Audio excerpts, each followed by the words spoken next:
The misconception is that when you come to altitude, you'll hit it farther. Well, that's not the truth. What?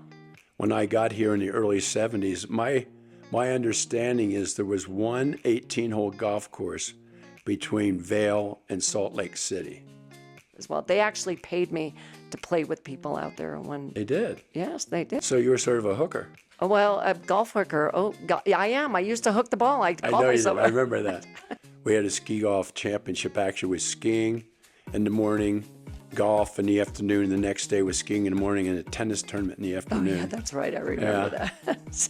He had a captive audience of some of the top professionals in the world of golf. And then he interspersed political friends of President Ford and actors and actresses, and it became, even to this day, probably one of the most iconic golf tournaments in the history of the game. But I loved what their tagline is, it takes balls to play Eagle Vail.